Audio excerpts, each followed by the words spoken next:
Primera nota, tenemos ya a nuestro invitado, y esperen que vuelvo a tomar acá la hoja. Diego Pascuso es de CESBI, es el cargo correcto, lo vamos a leer, es el jefe de servicios al cliente y especialista en fraudes de CESBI. ¿Gonza está conectado, Diego? Sí. Porque no lo estoy viendo, ahora sí. ¿Qué haces, Diego? Buen día, ¿cómo te va? Hola Fernando, ¿cómo estás? Muy bien, gracias a Dios. Muchas gracias por la invitación. No, gracias a ustedes.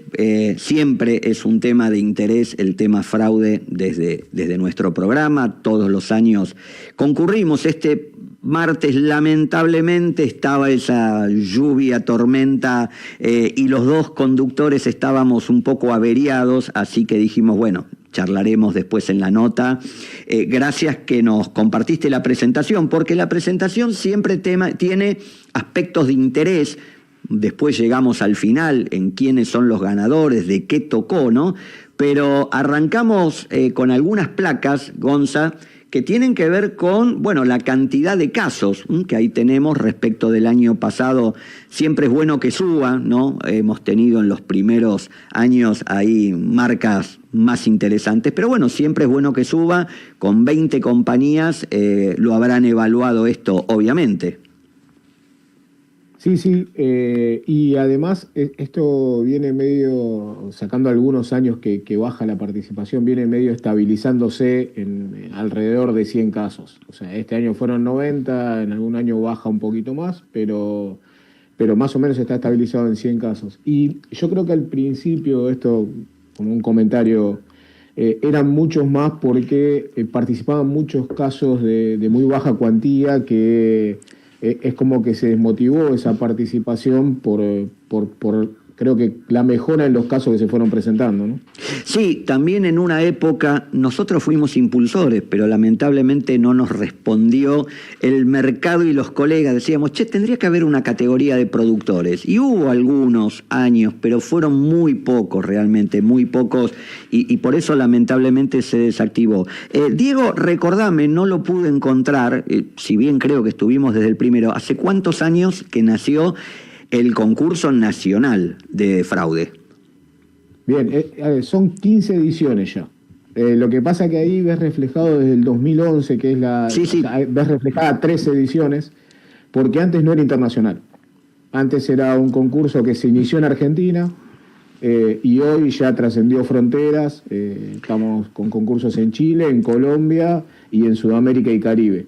Para este año tenemos casos ya cerrados de Brasil, de Paraguay, de Colombia, de Chile y de Argentina. Sí, de hecho, no sé si estabas vos, no recuerdo, pero comparto con la audiencia que nosotros estuvimos cuando se hizo el concurso y la conferencia del Congreso en Uruguay. De hecho, fue la excusa de haber ido, de tener nuestra única emisión internacional, porque el sábado salimos desde Montevideo con el amigo que es el director de la revista Póliza, y en su oficina invitó a los dos presidentes. Hay dos cámaras, o había dos cámaras de productores en Uruguay, hicimos el programa en vivo desde allá.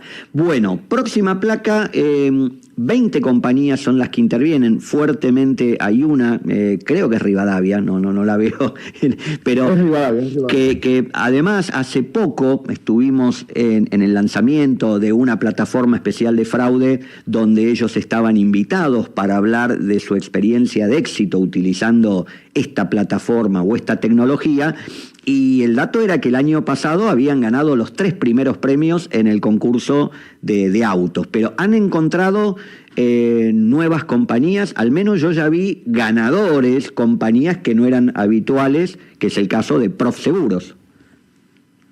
Sí, correcto. Este año participaron 4 aseguradoras que no habían participado antes y que encima no son clientes de CESBI. Bueno, ustedes sabrán que nosotros tenemos varios sistemas, como voy a hablar puntualmente de Sofía, que es el sistema de prevención de fraude de CESBI, y ahí tenemos 36 aseguradoras. Ahí algunas de las que participaron no forman parte del sistema Sofía.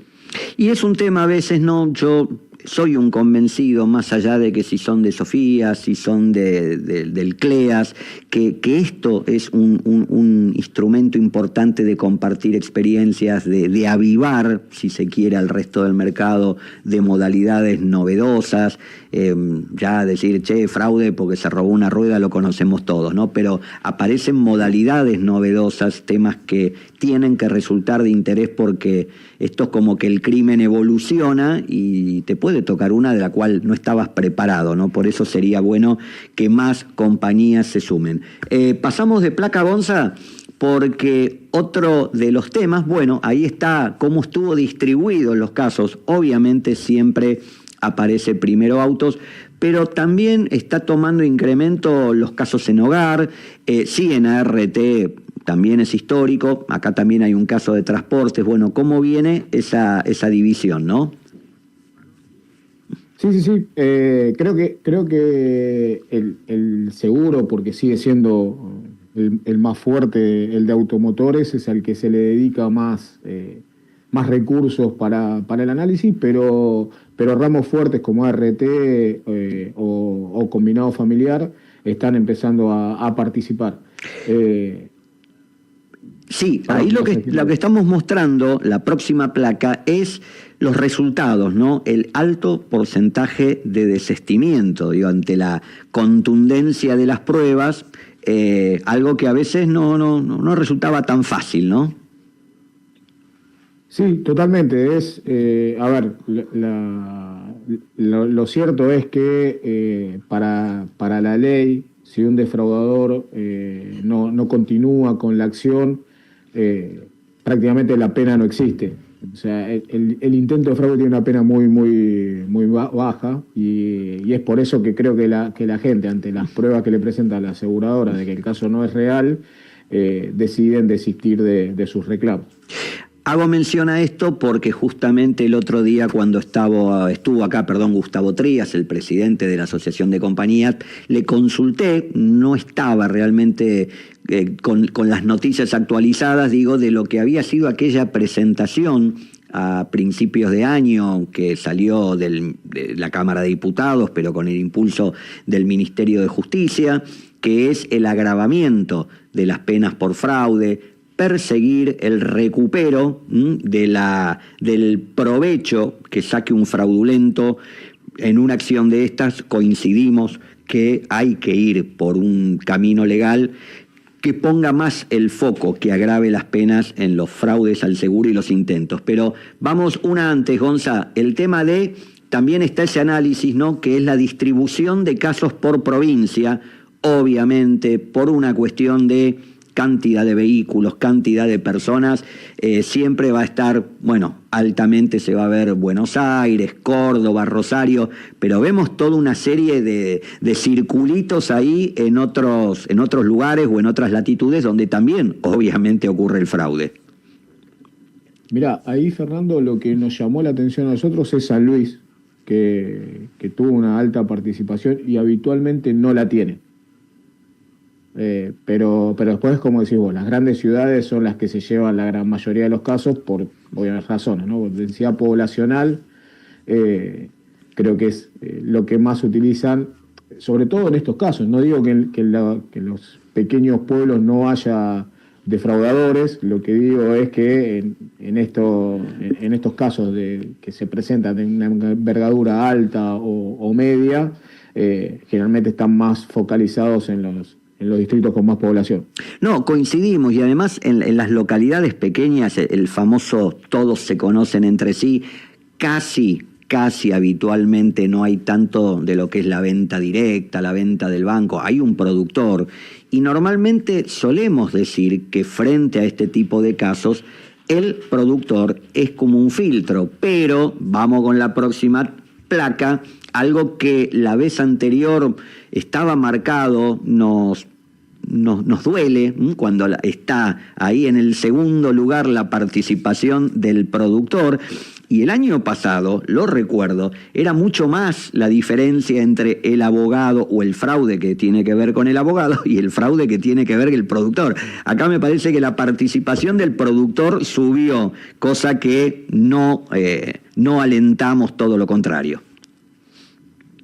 A ver, yo siempre hago la misma salvedad cuando me preguntan sobre el tema. Obviamente estamos hablando de personas delincuentes, ¿no? O sea, la profesión no tiene por qué ensuciarse por eso. Existen y van a seguir existiendo. Realmente el productor es un aliado estratégico para la compañía y eso es claro por el volumen de primas que manejan. Pero bueno, delincuentes hay en todos lados. Y ahí te hago una aclaración más. En cuanto a los productores en los lugares chicos, los pocos fraudes que se detectan o los fraudes que se detectan en esos lugares generalmente son por la persona que sale sin seguro y, como decís vos, como se conocen todo en el pueblo, se aseguran post siniestro. Haceme la gauchada. Sí, sí. Sí, esa es la modalidad más frecuente en los pueblos más chicos, ¿no? Es cierto, lo hemos conocido, lo que pasa que se supone hoy que como todo está sistematizado, automatizado, yo no puedo entrar al sistema de la compañía con la que trabajo y antedatar, no me lo permite, pero bueno, evidentemente en algunos casos se permitirá o le dirá, che, ese día no estaba el sistema, tengo una hoja con un sello y se lo hará pasar. Bueno. Perdón, ten en cuenta una cosa para hacerte una aclaración a eso. Sí, es correcto, en las grandes ciudades, porque todavía sigue habiendo en pueblos más chicos, con mala conectividad y demás, donde el productor tiene que mandar un pedido y hay veces se hace alguna póliza anterior, ¿no? Sí, no, sin duda que algo de eso hay, es cierto, uno vive acá y cree que todo es automático. Yo recuerdo, igual fue hace unos cuantos años, visitamos a un productor en Purmamarca, tenía la oficina en Purmamarca, y él nos contaba, hoy hablando del 2015, insisto, pero que a veces el tema de generación de órdenes, etcétera, dependía mucho de conectividad. Está bien que era la época de los sistemas dial-up, ¿ok?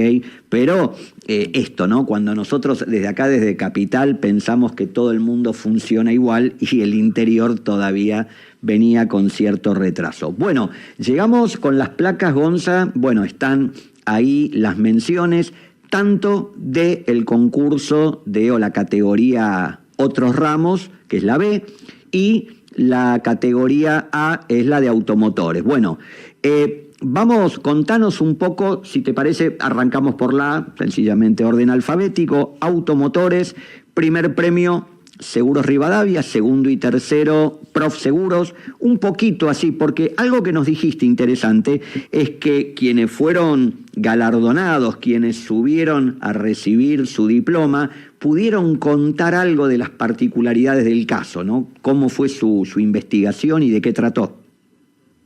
Sí, totalmente. Este año salió un poco espontáneamente porque le consultamos al primer ganador y lo contó y el resto se prendió a hacer un resumen. Generalmente lo hace el jurado, ese resumen muy corto, pero creo que estuvo mucho más jugoso que lo cuente el ganador, ¿no? Y ahí no sé qué querés saber, ¿qué querés que te cuente un poco de lo que fueron los casos? Un pequeño resumen, ahí está, de cada caso, que la gente después... Esto, obviamente, ¿está ya el caso completo subido ahí en culturaantifraude.com?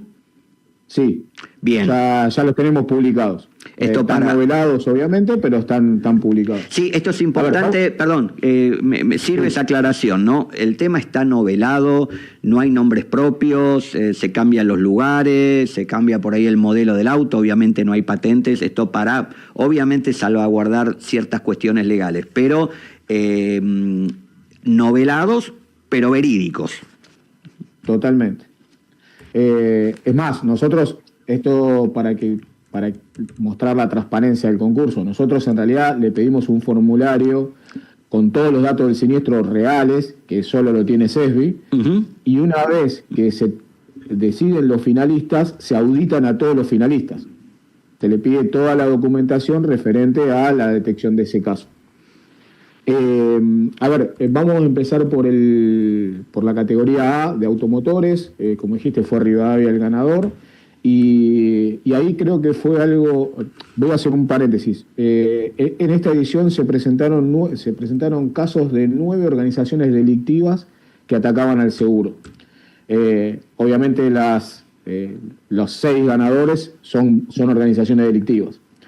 El ganador de Rivadavia se trató de un empleado interno que armó su propia organización delictiva con familiares que eran abogados, y lo que hacía era le derivaba casos hasta donde él tenía autorizado pagar, con lo cual no pasaba por ningún control técnico y trataban de evitar todo lo que eran revisiones médicas y demás de los lesionados. Obviamente costó mucho llegar a esto, a la detección de este caso.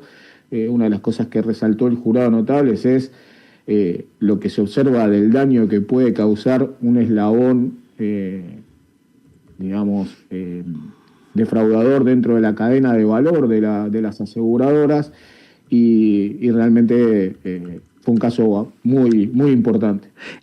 Valorable, debo decir, que una compañía muestre un caso interno, porque uno creería que eso es la típica basura que se barre por debajo de la alfombra y no lo va a mostrar al público en un concurso de estas características. Por eso digo que es muy loable. ¿Qué es lo más particular de los otros 2 casos automotores? Mirá, uno es el ganador, ahora ya me confundí los puestos, si es segundo o tercero, por eso no importa, pero uno de los casos es una organización que con un productor que ya estaba dado de baja en la superintendencia justamente por denuncias, que en una localidad del interior generó oficinas truchas donde vendía pólizas de compañías, pero obviamente adulteradas. Ese caso arrancó con una denuncia de la Superintendencia de Seguros, en realidad a través del reclamo de un tercero, de un asegurado, por el daño a su vehículo.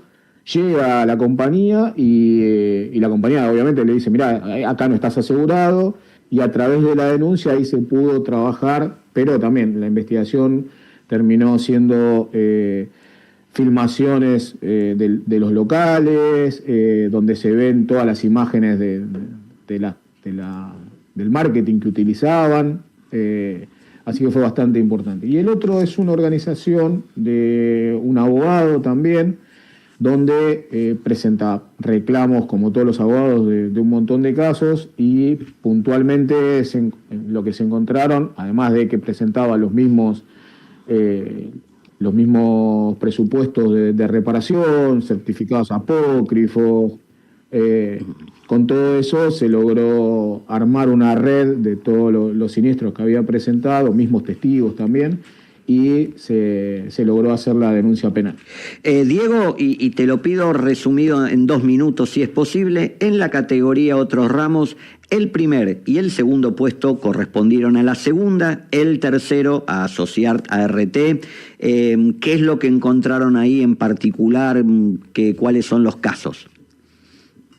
Los 2 primeros son de ART. El más importante, el que ganó 150 casos de una organización que se denominó los cortatendones.